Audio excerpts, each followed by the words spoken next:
behalf of the Cyprus Computer Society, I would like to welcome you to the very first Open HackDay event. The objective of this event is to raise awareness towards increased education and ethics in IT security, and at the same time to encourage discussion and active participation from IT professionals and enthusiasts. But first of all, I would like to call to the podium Mr. Kostas Agrotis, President of the Cyprus Computer Society, for a short welcome note.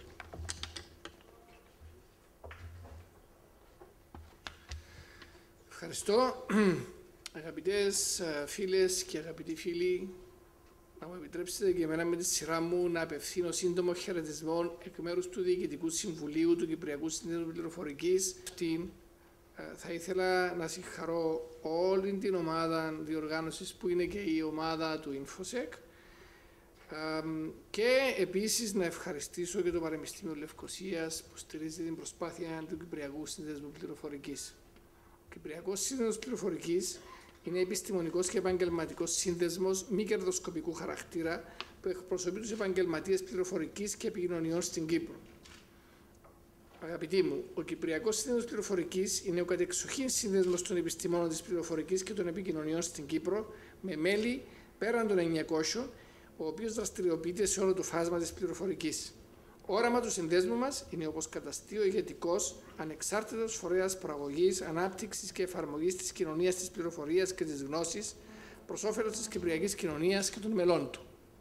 Σκοπή του Κυπριακού Συνδέσμου είναι η προαγωγή της επιστήμης της πληροφορικής και συναφών θεμάτων, η ενημέρωση και η ευαισθητοποίηση των πολιτών στον τομέα της πληροφορικής, η συνεισφορά σε θέματα που αφορούν την ανάπτυξη, έρευνα και παιδεία στον τομέα της πληροφορικής, η εκπροσώπηση των επιστημόνων της πληροφορικής στην Κύπρο και η πρόθεση των σκοπών τους, να προωθεί την εισαγωγή και αποδοχή κώδικα επαγγελματικής δεοντολογίας για τις επαγγελματίες της πληροφορικής, προώθηση και υποστήριξη της δημιουργίας προτύπων για την πληροφορική, παροχή συμβουλευτικών υπηρεσιών στην κυβέρνηση σε θέματα σχετικά με την πληροφορική, να εργάζεται με άλλα επαγγελματικά σώματα τόσο στην Κύπρο όσο και στο εξωτερικό για θέματα σχετικά με την πληροφορική, πρόθεση διαϋποβολής εισηγήσεων και πραγματοποίησης παραστάσεων προς τις κυβερνητικές αρχές και όλα τα αρμόδια σώματα περιλαμβανομένων πολιτικών κομμάτων, την διανομοθεσία κατοχύρωση του επαγγέλματος των εργαζομένων στον τομέα της πληροφορικής, η έκδοση και η κυκλοφορία ενημερωτικών περιοδικών ή άλλων εντύπων, καθώς και η διοργάνωση σεμιναρίων και διαλέξεως σε θέματα πληροφορικής, όπως είναι και το σημερινό.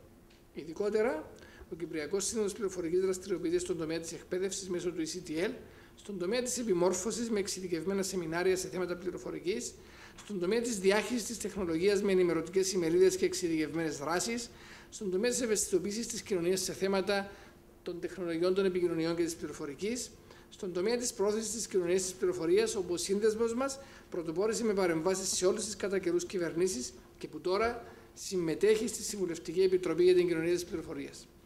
Η σημερινή ημερίδα διοργανώθηκε από τον Κυπριακό Σύνδεσμο Πληροφορικής μετά από δική μου εισήγηση που στηρίχτηκε σε παρόμοιες διοργανώσεις που γίνονται στο εξωτερικό, παραδείγματος χάρη στο Ηνωμένο Βασίλειο, στην Ιρλανδία, στην Αυστραλία κλπ. Σκοπό έχει την ανάπτυξη ευγενούς άμυλας μεταξύ των νέων που ασχολούνται με αυτά τα θέματα για να χρησιμοποιήσουν τις γνώσεις και τις δεξιότητες τους επικοδομητικά, παραγωγικά, παρά κακόβουλα. Εδώ να μου επιτρέψετε να κάνω κάποιες αναφορές και κάποιες διαφοροποιήσεις και να ζητήσω την επίοικιά σας για την χρήση της αγγλικής γλώσσας. Διαβάζω στα αγγλικά τις πιο κάτω αναφορές για τους hackers. There is a community, a shared culture of expert programmers and networking wizards that traces its history back through decades to the first time sharing mini-computers and the earliest ARPANET experiments. The members of this culture originated the term hacker. Hackers built the internet. Hackers made the Unix operating system what is today. Hackers run Usenet. Hackers make the World Wide Web work. If you are part of this culture, if you have contributed to it, and other people in it know who you are and call you a hacker, you're a hacker. The hacker mindset is not confined to this software hacker culture. There are people who apply the hacker attitude to other things, like electronics or music. Actually, you can find it at the highest levels of any science or art. Software hackers recognize these kindred spirits elsewhere and may call them hackers too.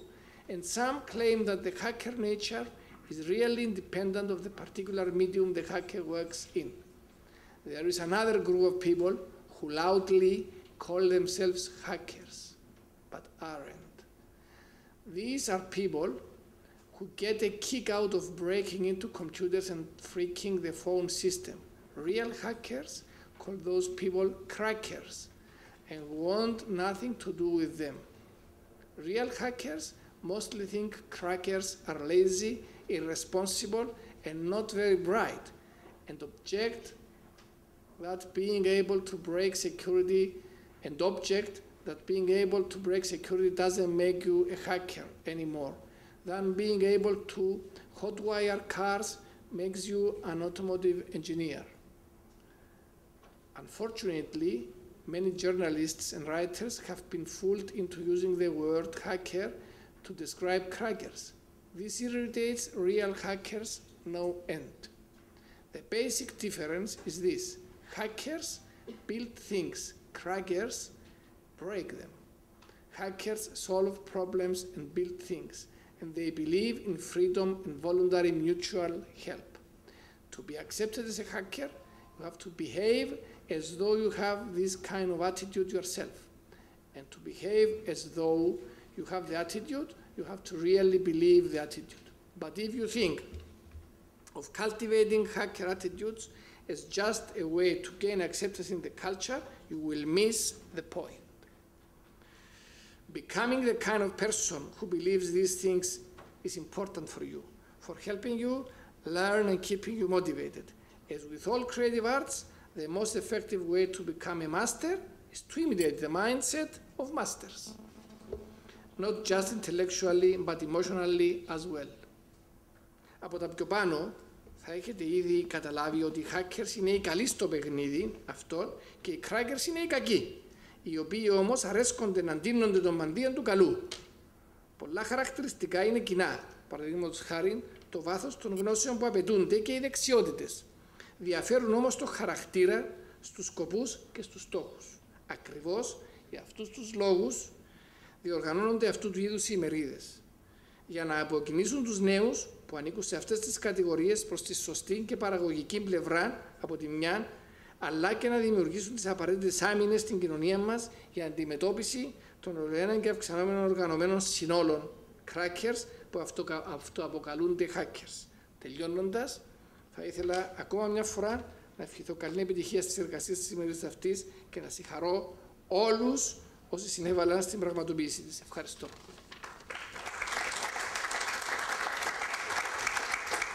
Thank you, Mr. President. I would also like to call to the podium Professor Philippos Poulioutas, Professor of Computer Science and Vice Rector, Director of Academic Affairs of the University of Nicosia.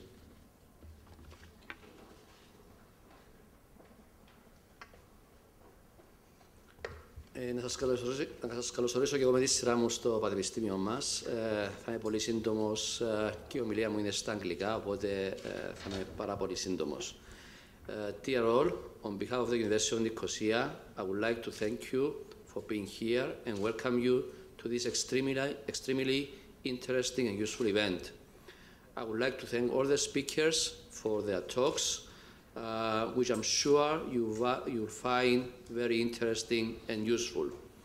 I personally am looking forward to listen to the experts and learn more about this very, indeed, hot subject.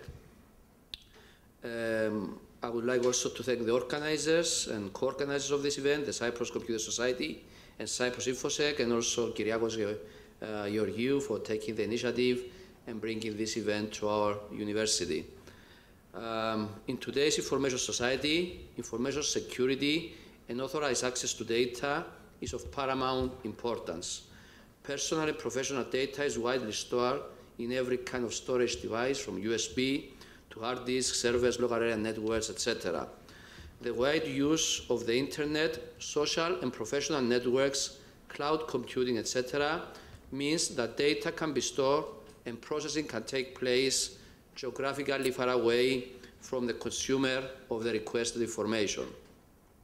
One needs to be reassured that his or her personal, health-related, or whatever, or business data and information produced is securely stored and disseminated and sent to him and her, and that no unauthorized access takes place.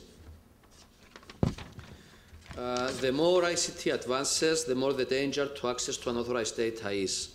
Many societies, governments in the past and currently have objected and still object to convert into a digital society because of these legitimate fears.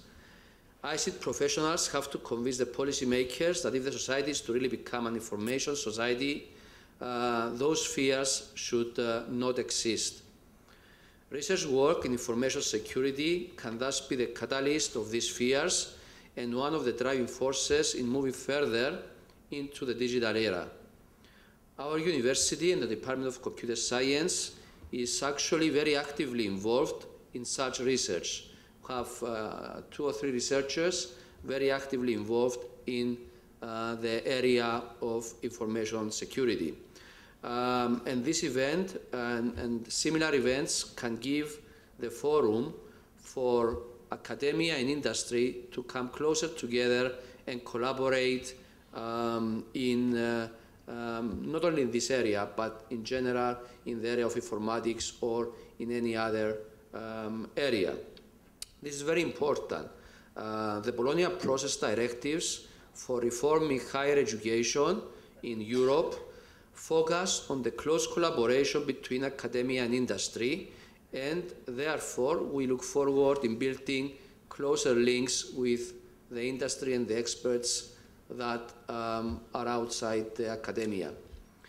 So, concluding my short welcome, I thank again all the speakers and you also for attending this event, which I'm sure by the end will make us all think more about these issues and make us more wiser in the subject area. Thank you, and I hope you enjoy the event. Thank you, Professor Guides. The program features 2 cutting-edge presentations and a live demonstration on key topics of information security with a focus on hacking.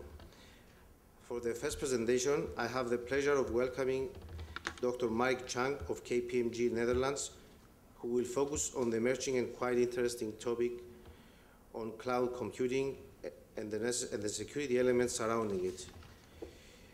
Within KPMG Netherlands, Mike is responsible for IT and business architecture advisory services with emphasis on information security. He also leads identity management and performance audit. He is the foremost specialist within KPMG Netherlands on cloud computing and online sourcing. Mike has been active in the IT sector for over 12 years, ranging from system design to program management. KPMG's clients describe Mike as being exceptionally disciplined, focused on results, and a real team player with a great sense of humor.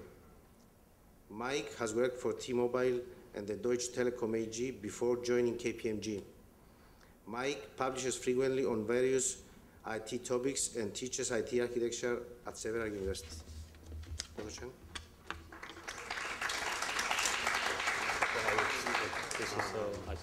In the back of the room of this hall. Is that okay? Okay. Because it's all about cloud, all about free migration of data. An aesthetic presentation will not do justice of this exciting model. My name is Mike Chung. Welcome you all. Actually, I'm not a doctor. I'm Dr. Anders, and it's something like I've studied information technology. I'm a historian as well, and I'm a certified IT auditor. So much, but I'm not a real doctor. Okay, that's for the record. What I want to discuss with you today are 2 main things. First of all, what is cloud computing? Everybody is talking about cloud, and it seems like everybody is doing cloud. All the big IT vendors and all the IT analysts are talking about one subject solely for the last, I think, 24 months. It's about cloud computing. Second thing is this whole new of cloud computing, if it will be, or if it might be something of a new concept of a model, what sort of information security risk will it bring? Or will it bring us new features, new options, new possibilities beyond what we can imagine right now? First of all, this is a catfish, and it's been photographed, I think, 10 kilometers from where I live, and it's caused quite a stir. A lot of media hype as well. This is actually not from a Dutch newspaper, but could have been. I think the message was more like the same. There was a lot of theory going on. All these animal specialists, they say. One specialist said, well, catfish can grow up to 2.5 meters, and yes, it can eat your children, maybe yourself as well. While the other says, well, that is completely bollocks. They are docile animals, and they can grow up to 1.80 meter only, far too small to eat your children, let alone yourself. Maybe it's dangerous for your petty dog or cat, should it fall in the water, but that's it. I think that's a good analogy with cloud computing. You will understand at the end of my story what the analogy is with this huge catfish. There are 3 hypotheses I want to discuss with you. First one is cloud computing is a neologism. Everybody has their own idea or vision about cloud computing. It means everything and it means nothing. Although, or yet, there is something going on. I will tell you about that. Second one is on-premise cloud service or off-premise cloud services, the public cloud services like Google. Well, they might be far better secured compared with your IT or the IT of our customers. I tend to do a lot of security audits, and I see all these weak holes and vulnerability as enterprise environments, and maybe Microsoft 365, Google, and Amazon Cloud, with all these mishaps, is better secured. Or maybe not. I will talk about that. And third, we don't do any religious statements at KPMG, but in God we trust. That means when you are trusting cloud computing, you are actually trusting God. I will talk about that later. Neologism of the cloud. Larry Ellison. I find Larry Ellison one of the most interesting persons in IT. I know he's ridiculizing a lot of new technology, especially when it's not from Oracle. But sometimes, like in this case, I can fully agree with him. When is this idiocy going to stop? Everything is cloud. Cloud, cloud, cloud. Let me give you an example. Last time I had a discussion about cloud computing with Google. What is cloud? Cloud is something that is on the internet. You can access via the public internet connections. You don't need to invest in your own infrastructure. Everything is with Google. Then came a consultant from IBM Consulting say, that's not true. Cloud computing is this machine, IBM machine.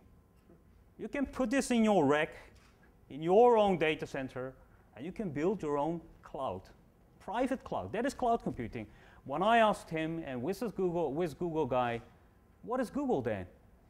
The IBM's answer was very clear. That's madness. Nobody is going to put their data into the cloud. Can you be serious? When I asked him, do you use Gmail? He said, yes, sometimes. So there it goes. This is a discussion you cannot win. It's a neologism. When you ask HP about cloud computing, Salesforce, everyone tell you a different answer. And of course, there is NIST, NIST, the standardization organization from the States, and they need no less than 2 A4 pages and a lot of difficult sentences to describe or to define what cloud computing is. And by the way, they're at their version 15. So much for a good definition of cloud computing. And yet, if you ask me, if cloud computing is a neologism, what the heck is then going on? What is going on that everybody is talking about cloud, cloud, cloud? It's about paradigm shift. I used to be a mainframe AS400 engineer, and I saw this transition to client-server environments during the late 80s, beginning of the 90s, when I was studying computer technology. We call this the old, or maybe the traditional on-premise. I hope you can read as well. I just find out this, my choice of these colors was not a good one, but alas. This on-premises IT, what 90% of our organizations and our own customers are using is this huge IT fabrics, IT departments within corporations. We at KPMG, we still got our own IT department within the four perimeters or walls of KPMG. Everything is inside. A part of bits may have been outsourced, or bits of our IT may be from Google and other cloud computing service providers, but I think the biggest portion is still on-premise. But still, what we saw during the turn of the millennium about 10 years ago was that this on-premise IT was not all that efficient and effective. In fact, as you might all well know, it says 90% to 95% of our IT resources idle. We are not using the storage, we're not using the applications, we're not using the CPU capacity. 90% or even more is idle.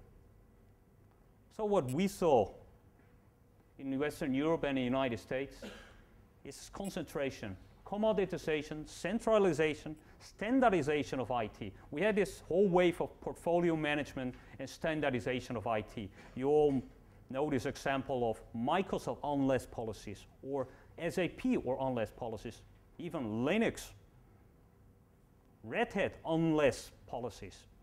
We all had that. It's about consolidation. And we had this shared service centers, where this consolidated IT was used with a far better efficiency than this traditional on-premise IT. But still, I think that utilization of shared service centers, maybe you could gain 10% efficiency gain, but that's it. Then came the whole wave of hosting, especially in the Netherlands and in France. Was it very popular? You don't host your own applications anymore yourself.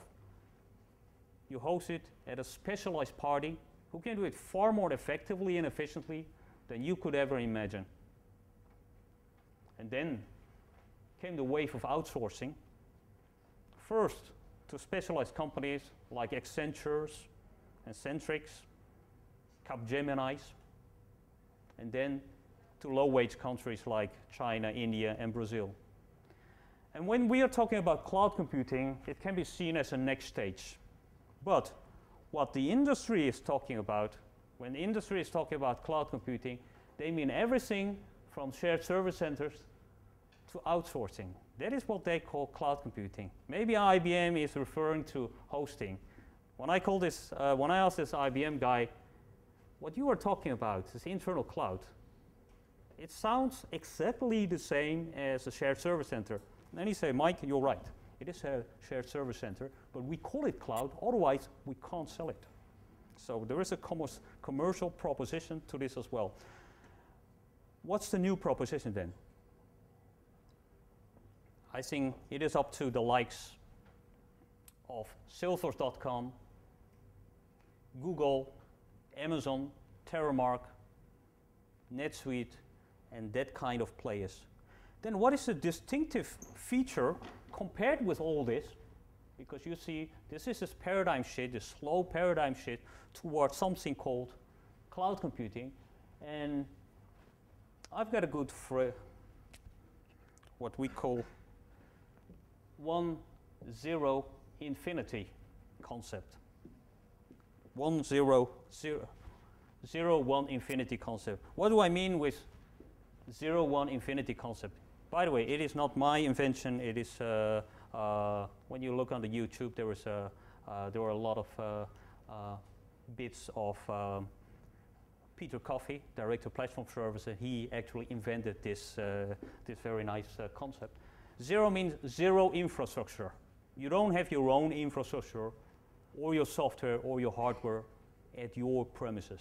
Think about Google, Gmail. You don't have this infrastructure. It is at Google. One is one version. One last version. Salesforce.com, they don't have different versions. Clarify has different versions. Remedy has different versions. Hundreds of different versions.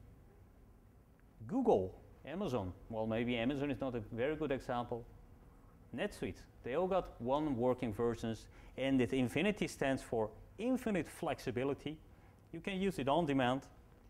When you want to fetch these services, you can use it instantly, immediately, and it's, of course, it's not completely true. It is instantly scalable with all its advantages and disadvantages. I think that is the distinctive feature of what we call cloud computing. So forget the word cloud computing and remember those three things. When something is called cloud, well, is it one of these former models, shared service center hosting, outsourcing, or one of the variants or on-premises architecture like service-oriented architecture or business process management, or is it really a public cloud computing 0-1 infinity? Do you got any questions so far? Excellent. But still, this 0-1 infinity concept, where so many are talking about, how big is it? What is the implementation status of this model? When we had a survey at KPMG in 2010, April, so it was about 1 year ago, we asked the 125 CIOs of the Netherlands and the CISOs, are you using this kind of services, 0-1 infinity services? And 20%, 25%, yes, we are using it, and another 25%, we might use it in the next 12 months. A couple of weeks ago, I asked many of them, what about your implementation status right now? And they say everybody was using some kind of this public cloud computing services. So there is this huge growth of the public cloud computing services. That is one thing. So the growth is considerable. When we ask the question, what about your operational IT budget and the share that you're using for this cloud computing or public cloud computing services? According to the latest OECD figures, it's less than 5%, with 60% of the market in the US. So the rest of the world, including Cyprus and the Netherlands, can be seen as a periphery. And it was confirmed by the CIO. That yes, we're using bits of Google, maybe Postini. We're using CRM proposition of cloud, of Salesforce Cloud, and we're experimenting with Azure Cloud, with Azure platform. But in all honesty, we're not using that much.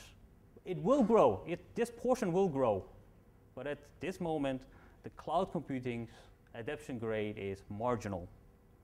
It will change in the future.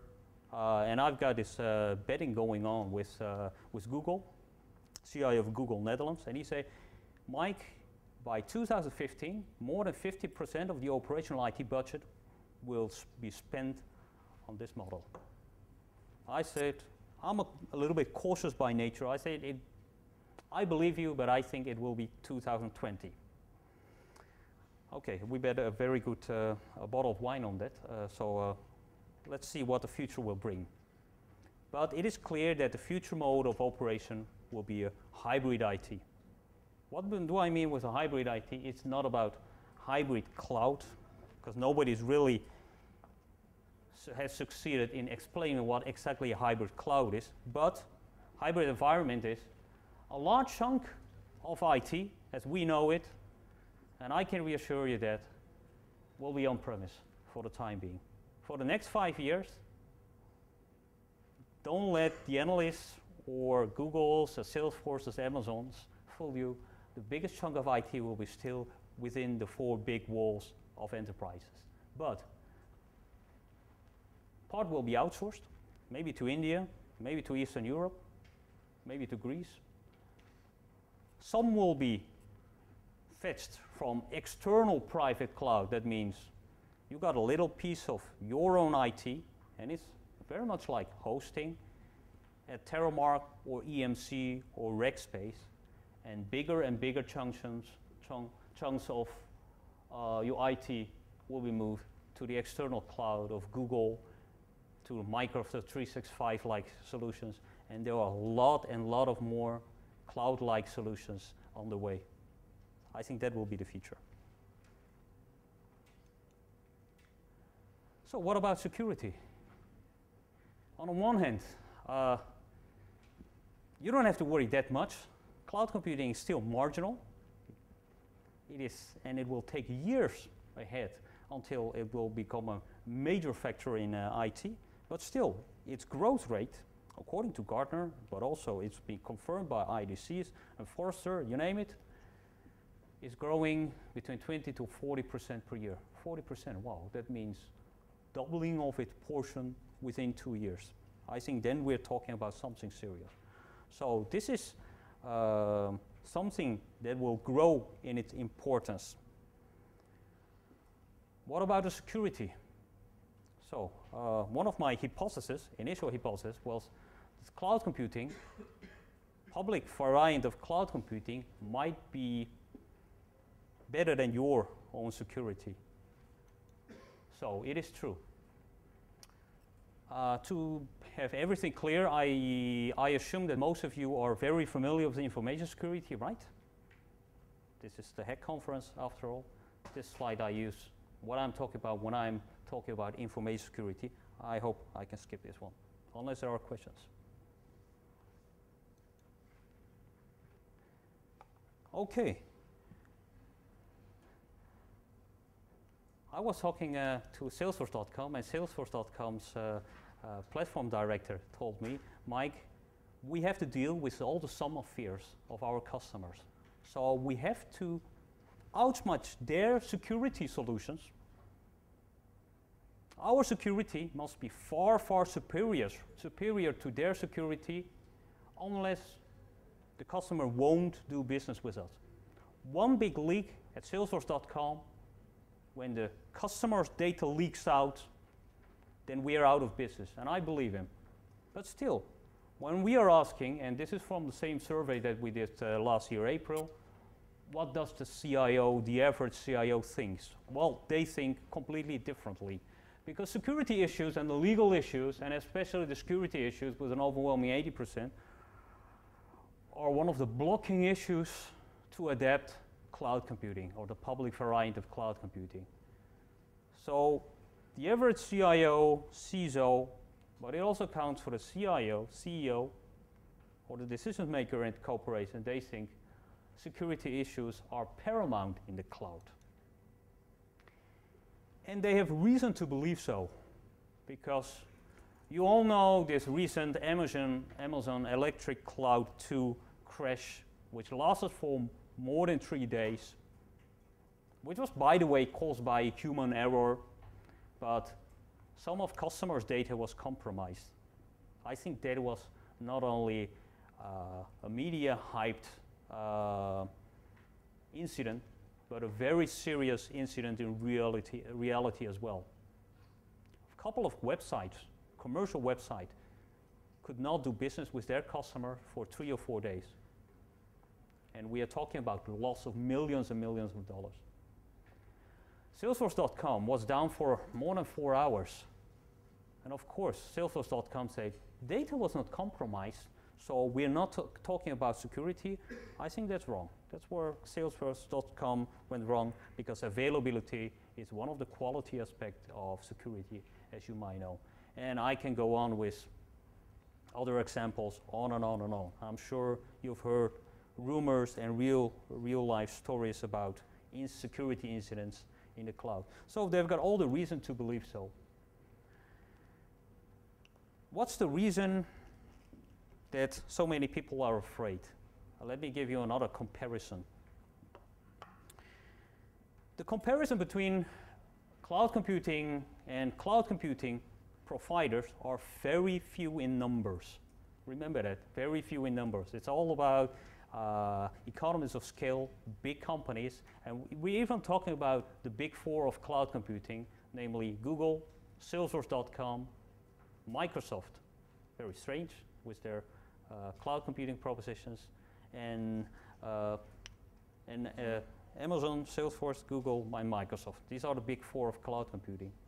When you compare this with an average organization's security, everything securely behind the four walls, you got your data hopefully safely stored within a store, within a safe, and the Fifi the dog is guarding this. I see, and I'm not sure about what the stand of or the level of security maturity is in Cyprus and in Greece, but in Netherlands it's dramatically low. I got 6 ethical hackers within my team, and there is no organization that can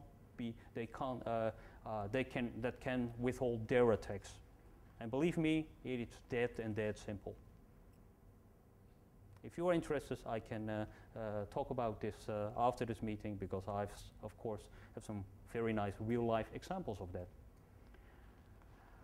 Google challenged us to break their websites.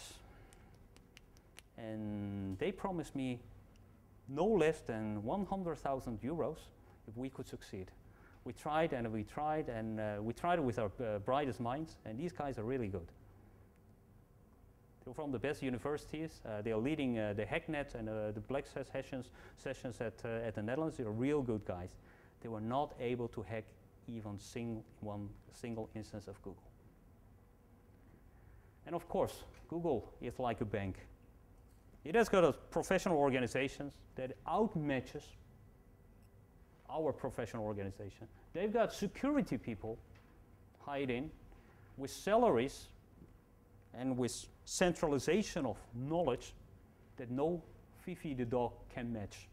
And their safes, and this is an assumption, this is just an assumption, and I'm sure is not as worse as many of the safes as I think 90% of our customers. I think that's a reality.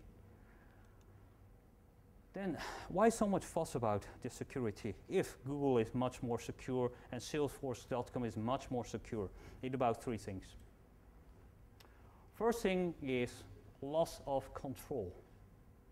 Your data, and I've got this discussion over and over again with older people, because even older people in the Netherlands, and I'm from Korea, my grandpa used to store his money inside his house because there was no bank or financial institution, maybe for very good reasons, he could trust. Cloud computing, you can use the same analogy.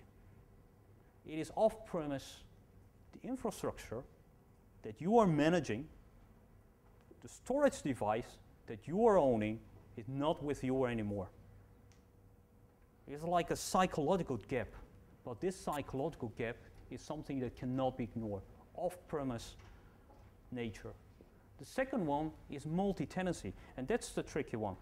And I think when you're talking about security, hacking in the cloud, this is the most important one.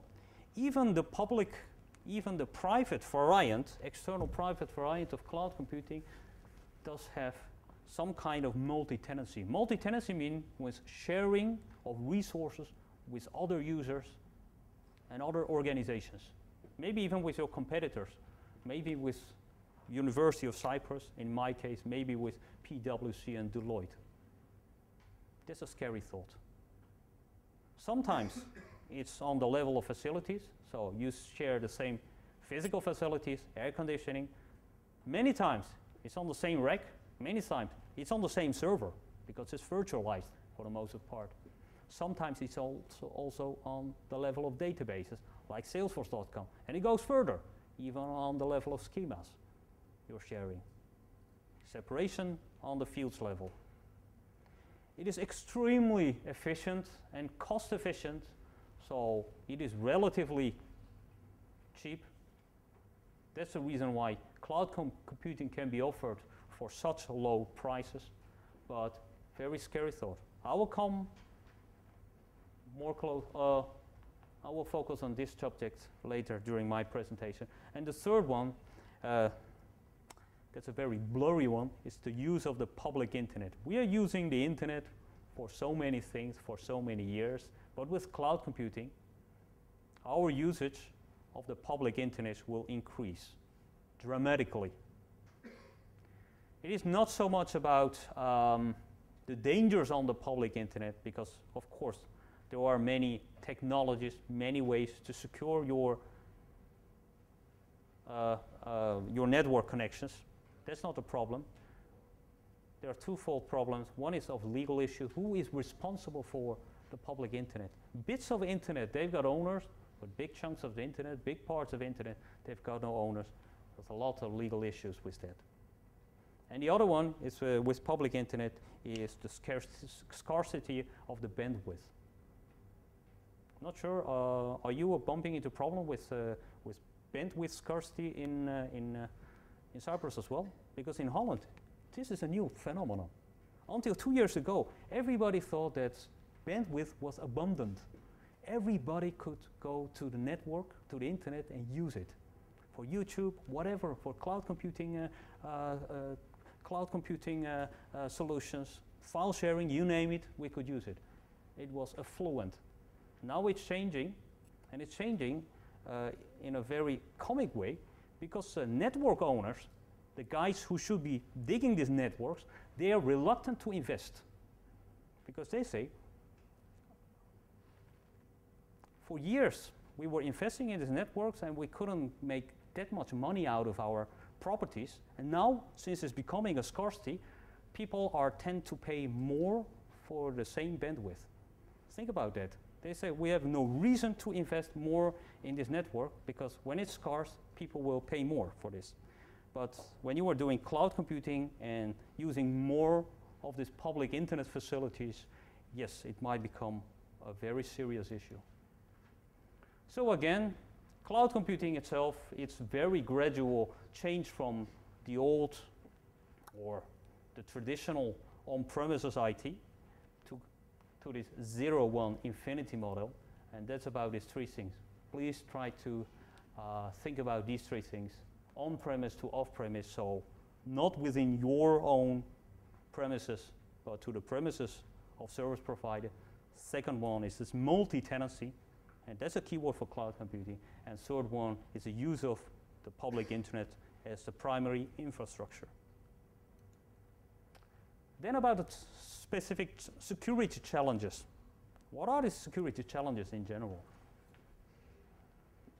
First one, of course, loss of governance, no control, and segregation. But I think the third one, it is much more serious, about data deletion. Maybe not for private use, but for banks and for financial institutions that I'm serving, they are obliged and to abide the regulations and the national rules. They have to do data deletion. Data has been created, it's been transferred, it's been modified, changed, and after 7 years or 8 years, depending on the regulation, it should be deleted. I've got some nice examples on this from the United States, because we were doing a research about data deletion of one financial company, and cloud computing provider, yes, they reformatted like 3 times. You know, it is insufficient, but the regulation was very clear. It should be destroyed chemically, and it was not possible because the cloud computing service provider was located in Canada, not in the US, and according to the Canadian rules, it was forbidden to delete your data using these chemicals. So, identity and access management. This has far more to do with security and how to control your access to your environment. Let me give you an example, real-life example that I bumped into last couple of weeks. There is this organizations, and they're using authentication and a lot of authorization through Active Directory. I'm sure it is no different here in Cyprus. 95% of the companies are using Active Directory for authentication purposes and for authorization, maybe through GPOs, but mainly through security groups. So they've got this authentication in place, 1-factor, 2-factor, maybe 3 factors, depending on the sort of organization. And this Active Directory is also managing your access to your IT objects. Okay, so far so good. Of course, the majority of organizations, Active Directory is a complete mess, but okay, this is the philosophy. Now there is the cloud. You got Microsoft, you got NetSuite, and you got Salesforce. They've got their own directories as well. Now this is a challenge. How to integrate your own users with their directories. Apart from the question if the data segregation and the segregation of duty has been regulated and managed within their parameters. The foremost challenge of organizations, how to integrate my Active Directory, and we're talking about big organizations, about 1,000 users and more. It is impossible, or it is very inefficient to transfer all of the 1,000 users to another directory, etc., etc., etc. Suddenly you have 5 or maybe 10 instances to do your user management. What about somebody resigns or somebody gets another role? Then you have to change it in 10 different places. And of course, you will forget 1 or 2 places. You know this case with this fraud in the French bank a couple of years ago. It was because of this. Somebody was changing his role a couple of times, and he had all his former rights or permissions. They got with him, so he could do a thing that would breach his segregation of duties. This is a big problem. Even with Microsoft, you should say, well, this is like Active Directory-ish, like directory. What could be then the problem with integration with this Active Directory and that Active Directory? Because they got a product as well, Active Directory Federation Services 2.0. This should be easy. It is not that easy. Has anyone tried to integrate a cloud service with Active Directory Federation Services? Okay, too bad, because in that case I was offering you a job at KPMG because we couldn't find that person either, except for one, completely like a super nerd in the Netherlands called Paul Lemmens. He was the only one who understood this. And of course, this guy will never document even 1 single word. He doesn't give presentations. He said, yeah, that's my intellectual property. Hey, that's how it goes. Very, very complicated. Funny thing is that Google, because the reason I didn't mention Google in this is that Google has some kind of integration with Active Directory, which Microsoft even don't have. So that's the funny thing. So sometimes technology shouldn't be that complicated, but this is a huge challenge why many organizations are reluctant to move to the cloud. Identity and access management. Not so much about the real hacking attempts, because, and of course, I've been to, I'm talking to a lot of, I have a lot of discussions with my ethical hackers, and they say, Mike, Google has been hacked. Aurora. And I'm hearing this word over and over again. Aurora, you know, this mythical, obscure Chinese hackers group, they managed to hack a couple of Gmail accounts. Okay, it's a big deal. I'm not underestimating this. But they were yet, until now, maybe tomorrow it can change, not able to break down the whole infrastructure of Google's cloud offerings. If you can name me some examples, please be my guest. I don't know them, except for Aurora. Again, I'm not underestimating their attack. But when you look at the commercial offerings of Google, it was not impacted or impacted very lightly. This one is also serious. The complexity of the investigations. Because many of your data, let's pick NetSuite. It's an ERP application in the cloud for small and medium-sized businesses in America. There was a fraud case. Somebody did a fraud with ERP. Namely, he had made an offer, he had made a bill, an account, and although this person was not entitled to approve this account, he did it and for a couple of millions of dollars. So there was a fraud case. There was this complexity of getting into the log files first, because NetSuite, and it could have been Salesforce.com as well, they say, no way that KPMG or any other auditors are entering our data centers. Of course, if it's your data center, please be my guest and sort out what was going on. The second problem was, of course, after threatening them with legal cases, they gave in. But then the log files, we got megabytes, we got terabytes, gigabytes of terabytes of log files. Because, of course, these guys were logging everything. But because of this multi-tenancy on the level of field, it was a hell of a job to separate or isolate the instances which were relevant to our customer's case. Eventually we found out, but about 10 times the cost what we would usually spend or what my customers would spend in an on-premises environment. That's something to think about. Discovery reporting, I think it is the same. And security monitoring, of course, some of these guys have excellent monitoring devices. Of course, there is this question, can you trust them or not?